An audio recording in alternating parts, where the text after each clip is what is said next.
Wanna play? Wanna play? Wanna play? Wanna play? Wanna play? Wanna play?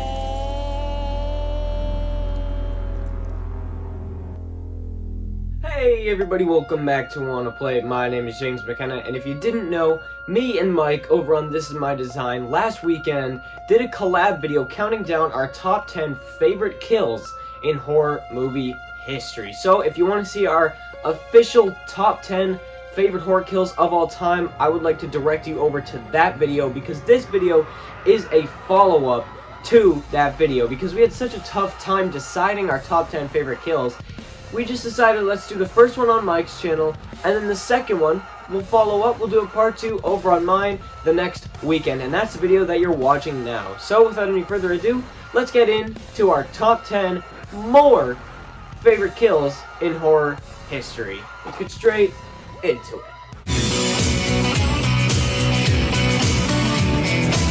First thing I want to say is thank you so much, James, for having me back on your channel. It's always an honor to collab with you, and it's always a good time, especially you and I have become good friends in this last year and some change or whatnot. So here we go for some more fun, exciting kills. But for my honorable mentions, I'm going to go with number 1 is going to be Sally's death from Jack Frost, the original, when she gets a face full of the ornaments, you know, those sharp plastic, balls that you hang on a tree that are super fragile. Those things are a bitch. I remember stepping on one when I was a kid and they hurt. She gets a face full of those and she gets strung up to the Christmas tree, complete with a star on top of her head. Also, I want to put on the kill from See No Evil, the first one, where she gets a cell phone actually wedged down her throat and chokes to death. But I went with another choking death, and you'll see that very soon. And the last one is in the original Jeepers Creepers, when the creeper pulls the cop through the roof of the cop car, and he holds him and actually decapitates him with his battle axe. Those are 3 kills that almost made the list, but they didn't. So, for right now, for me, they are honorable mentions.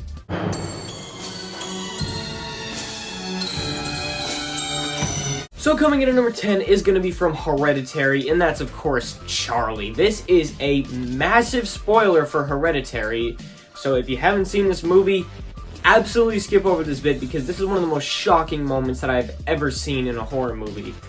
So basically what happens is you have Peter, this high school kid who wants to go to a party, but his mom says you can only go to the party if you bring your little sister Charlie with you, I guess to just watch over. I mean, I don't know why she said that. That's kind of like bring your little sister to a party with a bunch of high schoolers. It's kind of dumb, but I digress. So she's there, and Peter's not watching over her, and she accidentally eats something that she's allergic to. So now she's gasping, she's wheezing, she can barely breathe.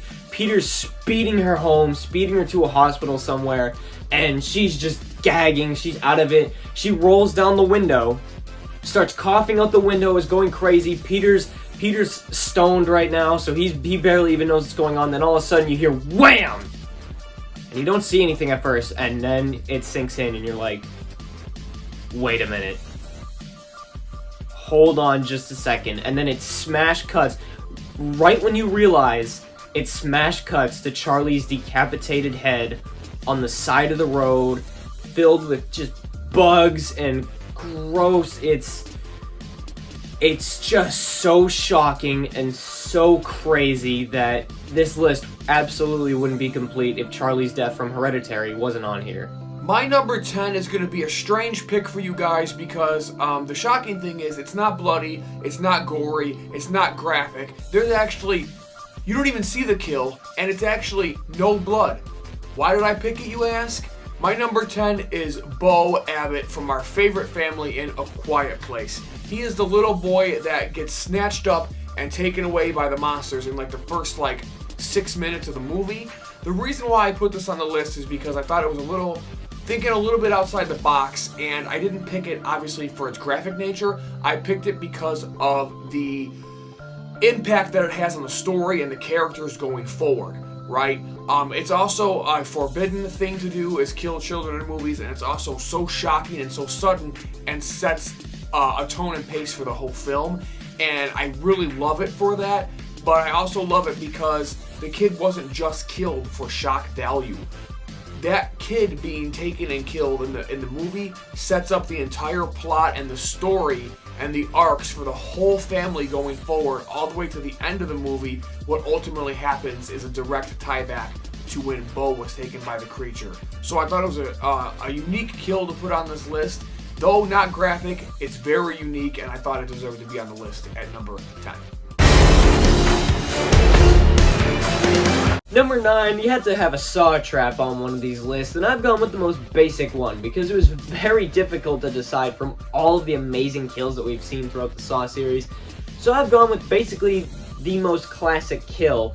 That's from Saw 3D, Jill Tuck. Basically, because it's the reverse bear trap. It could have been anybody. It didn't need to be Jill. It could have been some rando in the franchise that nobody even remembers the name of, and they'd still be on this list because it's the reverse bear trap. It's the most classic image, the most iconic image, the most classic and iconic trap in the Saw series, but we never actually see it get used until part 7, and my god, does it deliver. Her whole face is just torn open, just a massive bloody hole left in between.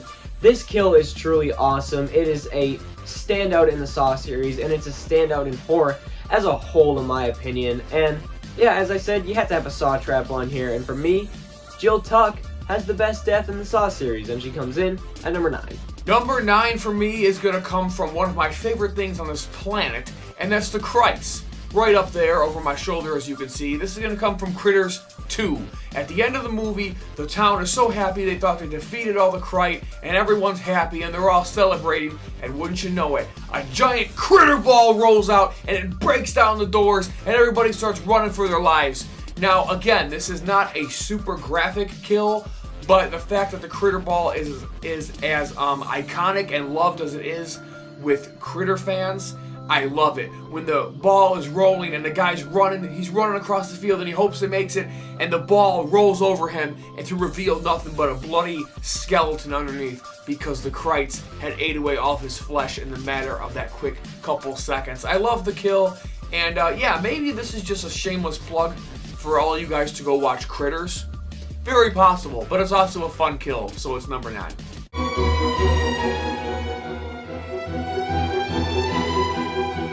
At number 8, we've got Noah in the ring. Not for the kill itself, per se, because the makeup does admittedly look a little bit goofy when she turns him around and his face is just all warped. But for the build-up to it, it's the scene where Samara crawls out of the TV. It's another one that's just so classic. It's easily in my top 10 favorite scenes in horror history, and it's just so cool. It's Samara, she crawls up the well. You've all seen this scene before. She walks towards the TV, it keeps cutting back. He's walking back, he's like, wait a minute, what is this? She's walking towards the TV. She starts to crawl out of the TV, places her hands on the ground, gets out of the TV, steps up, immediately glitches towards him, he falls backwards, and then we cut to a different scene after he falls backwards, and then we get the body reveal afterwards. But it's just the build-up. Samara coming out of the TV, whenever there's a list that we do that Samara can really be talked about and this scene can be talked about, you can't leave it off, and this is no exception. Samara killing Noah in the ring comes in at number 8. Sliding its way at number 8 for me is going to be from the Banana Splits movie.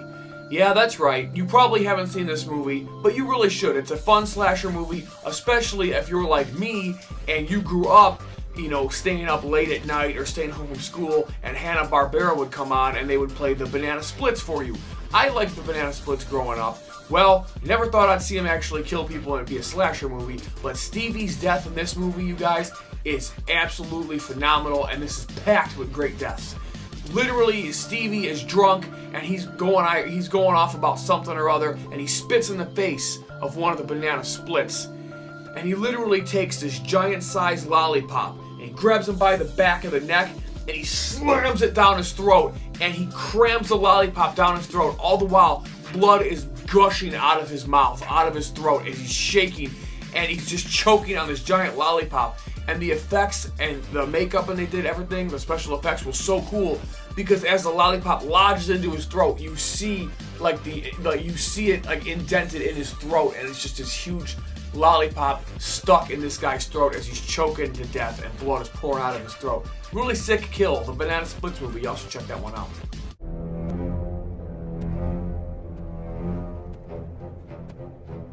Number 7 for me is going to be from another movie that's really old. This came out in 2008, and it's called Mirrors. This is a really, really great movie. It's one of my wife's favorites, and she actually recommended this kill to me. So much love and shout out to my wife, Taylor.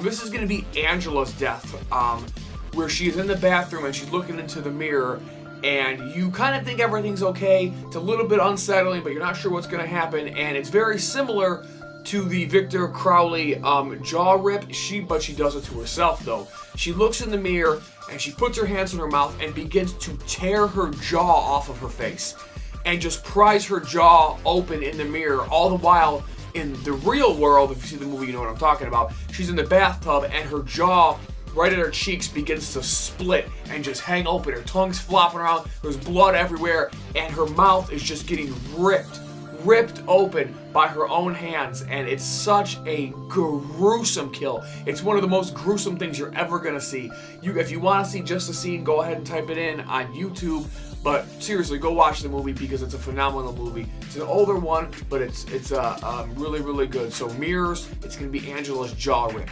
Gruesome stuff. Gruesome stuff. Number 7 for me. Number 7, we've got Johnny Stillman from I Spit on Your Grave. Really, any of the kills at the end of I Spit on Your Grave could work. They're all just so brutal, unique, awesome, and the characters absolutely deserve it. But what is by far the most brutal kill in that film? One that's so brutal that, to be honest, I'm struggling. Like, I don't even, like, should this be on the list, or is it literally too much? Because it's crazy. Basically, Jennifer brings this dude, Johnny, he's like the main, like the leader of the group, brings him into her house, brings him into the bathroom. You think that she's kind of attracted to him, you think that she kind of had a, quote, good experience when, you know, they were doing what they were doing, and she tricks him into taking off all of his clothes. They get into the bathtub, she pulls out a knife, and stabs him below the belt. It is disgusting, gruesome, horrific. Every word that can have the same definition as words like those, this kill is.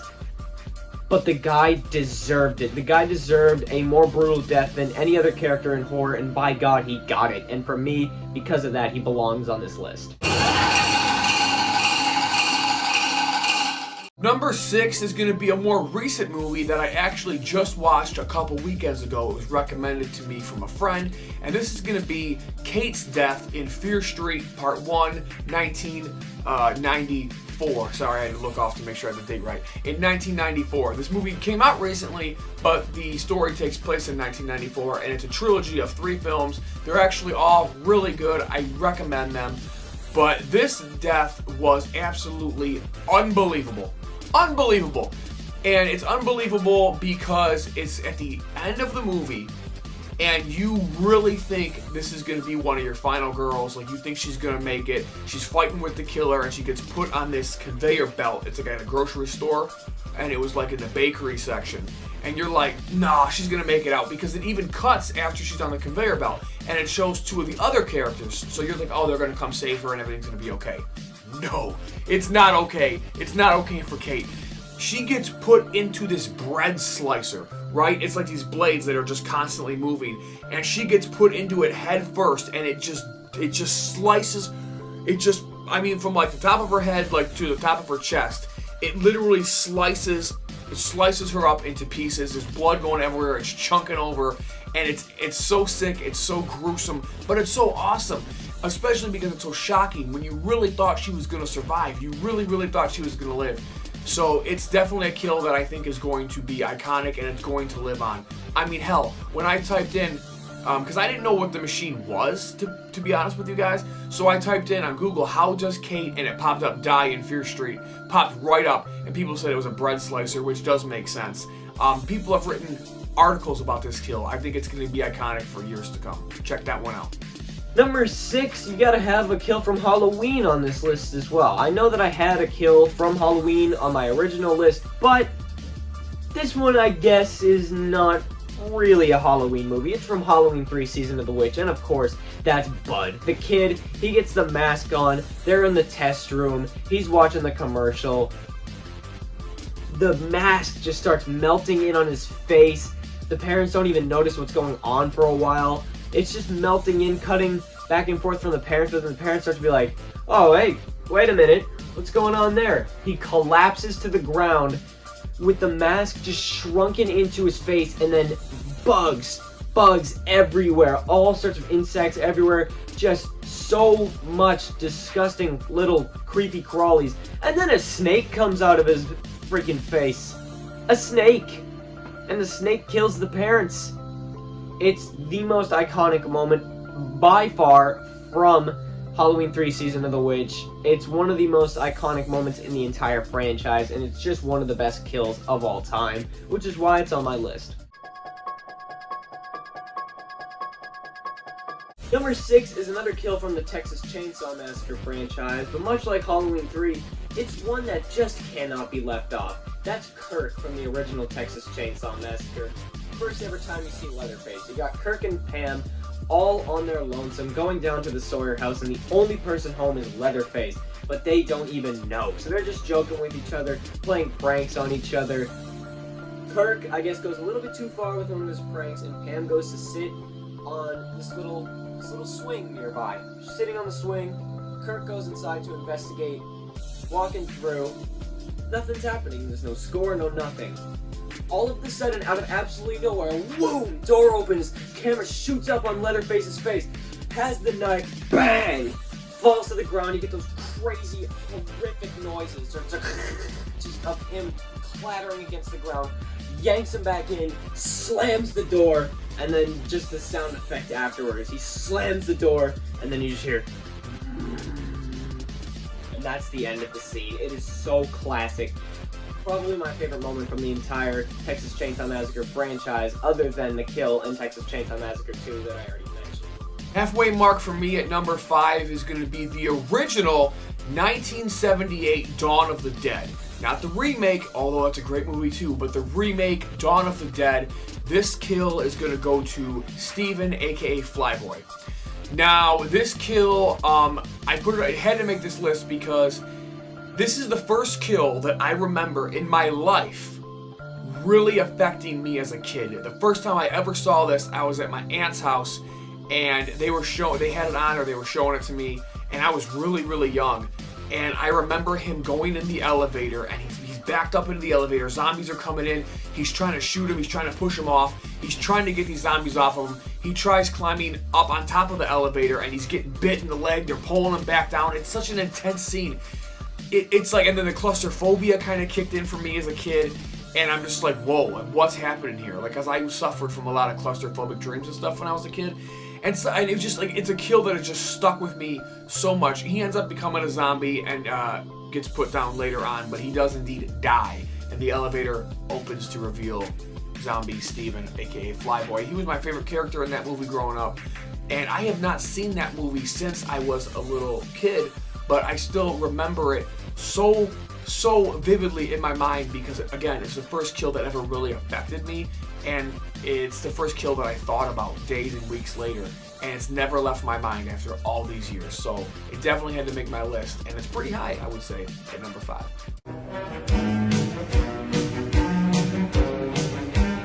Number 4, we've got Claire from Black Christmas. Not necessarily because of the kill itself, although the kill is pretty good. The way that she just gets the bag over her head and yanked into the closet out of nowhere, that's a pretty good kill, but that alone wouldn't secure a spot on this list. What does secure a spot is how throughout the movie, you keep cutting back to her, and every time you cut back, it gets creepier and creepier. The first time is nothing. The second time is a cat crawling around, and the third time, now you've got the mistress up there, or whatever, the fat lady, basically. I'm not fat shaming, that was basically her character in the movie, the drunk fat lady. Now she's up there with her, and by the very end, the final shot, she's still up in the attic. After all of this, not a single person has discovered her. and it just zooms out. It zooms out past the house. You still see her, like, as it's going back, you can still see her face in the window, and then the phone rings, and that's how the movie ends. It is so perfect. It is just such a great way to add so much creepiness and tension to a movie without really doing anything, and it's so creative, and in my opinion, it belongs on the list. Number 4 is going to be a massacre scene, believe it or not. Yeah, that's right. It's going to be from Final Destination 2. You guys probably already know what I'm talking about. It's one of the most talked about scenes in all of horror. So much so that this has been a meme and a screenshot and a topic of conversation since this movie has come out. I'm telling you, I've seen these things my whole life. And to this day, I can tell you probably 15 or 20 people that I know personally, and myself included, I will not drive behind a semi hauling logs or timbers. I will not do it to this day because of that movie. The cop is driving, and he looks up, and this freaking this log just flies through the freaking car and just decimates him. Flies out the back of the windshield, out the back window. Blood's flying everywhere. Thus, it ensues this amazing massacre. A guy on a motorcycle slides off his motorcycle and he hits one of the logs, and his motorcycle slides and crunches him against the log. Another guy gets hit by a garbage truck. All hell's breaking loose, and it's done in such gory, great effects. I'm telling you guys, these are some of the best effects I've ever seen. The car explosions, the rollovers, the blood, the shattering of the windows, everything was done perfectly. I don't know what the budget was for this movie, but my God, they knocked it out of the park. It's one of my favorite massacre scenes in all of horror, and just those logs in particular has put fear into people for generations. I mean, generations, but for years. I'm telling you guys, I'm telling you, people will not drive behind loggers because of that massacre scene, and it's super amazing. It's Final Destination 2.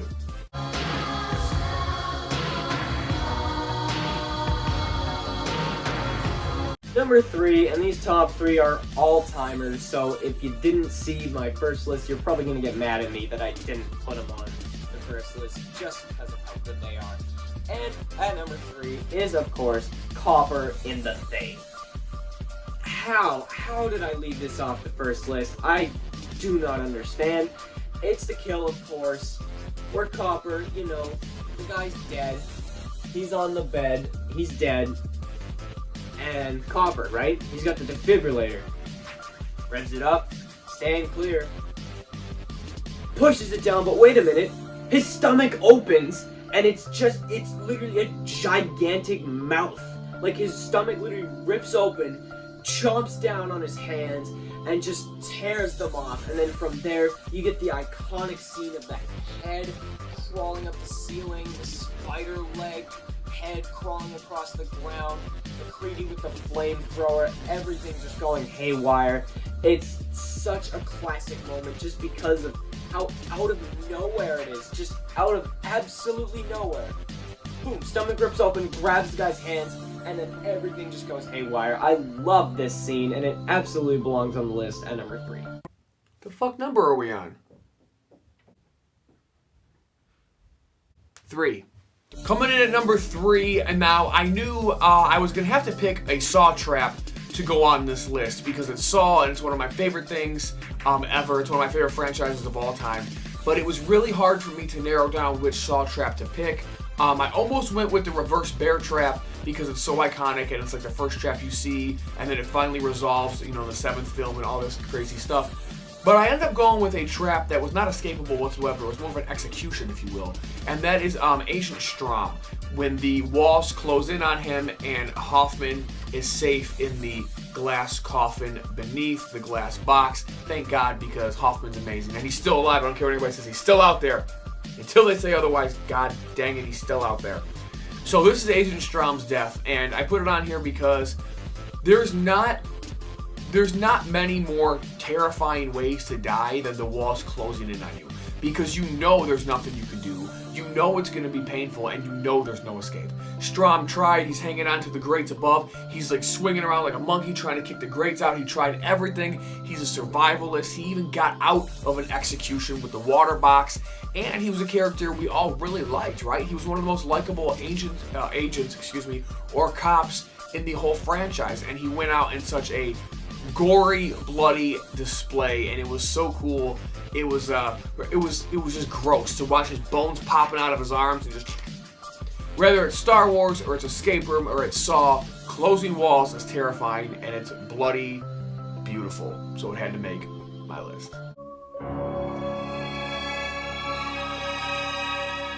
Coming in at number 2, we've got Sergeant Howie in The Wicker Man. I'm about to spoil The Wicker Man for you, so if you haven't seen it, and I know that there are people who are, so if you haven't seen The Wicker Man, skip to the number 1, because I guarantee the number 1 you have seen, otherwise how are you here? But, again, I'm gonna spoil it, so skip over it. I'm giving you 3 seconds. Ready? 3, 2, 1, spoiler time. Basically what happens is that they find out that Rowan, this girl who was missing the entire movie, and the whole point of the movie is Sergeant Howie trying to find her, and just seeing how weird all these pagans are on Summer Isle. It's revealed that she was never missing at all. She was just being used as bait to lure Sergeant Howie to the Wicker Man to have him as a sacrifice. They put him in the Wicker Man statue, they've got all the animals in there, and they just set it on fire. And he's screaming prayers to the Lord. He's screaming at them, "This'll show you that none of this is real. None of your crops are gonna grow quicker because of what you're doing." Screaming at them, praying to the Lord as he just burns a flame in the Wicker Man statue. It is so classic. I love this scene. It is the greatest way that they could have possibly ended a movie like this. And my God, it belongs on the list at number 2. Number 2 is going to come from my favorite Puppet Master movie of all time, Puppet Master 3, Toulon's Revenge. At the end of the movie, one of the most despicable characters I've ever seen in film finally meets his demise, and that was Major Krause, a Nazi higher-up that just deserves every bit of what he got coming to him. It's such an awesome death, and it's so collaborative with all the puppets, you know what I mean? Blade takes his knife and he slashes him in the leg, he slashes him in the hand to bring him down to his knees, and as Krause is pulling out the gun, Pinhead takes his giant ashtray and whacks him in the skull to kind of get him on the ground and knock him weary. You know, Jester's there sitting there doing nothing, just pointing and, you know, doing what Jester does, which is absolutely nothing.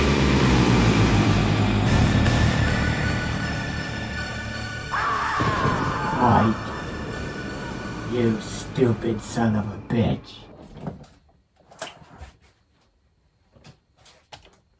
According to this guy, and according to Dollar Store Freddy as well, Jester is actually the leader of the puppets. That's right, not Toulon. Not only is the leader, but he's never shocked, he's never sad. He's always surprised, and he's laughing. Thought you were a Puppet Master fan. I bet everybody watching right now knew that Jester was the leader, you idiot. Why do you gotta embarrass us like this? Disappointed.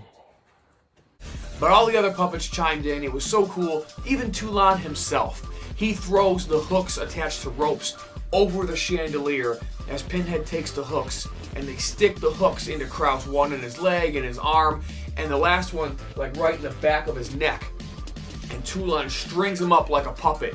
And it's so cool because you see him raising off the ground. He's twitching, he's got the hooks in him, and they hang him up like a puppet. And then Toulon lights the match, and they let the Nazi flag burn as the rope slowly burns, and Krause falls to his death. That Pinhead placed the opposite side of a battle axe, and he falls and impales him right through the chest. It's a really cool kill, and couldn't happen to a better guy, you know what I'm saying? He really deserves what he got going to him. It's my second favorite kill on this list.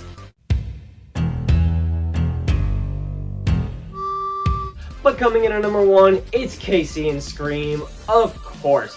This scene is just so classic. It's topped multiple lists of mine in the past just because of how classic it is. I mean, it's the opening to Scream. You should know what it is by now.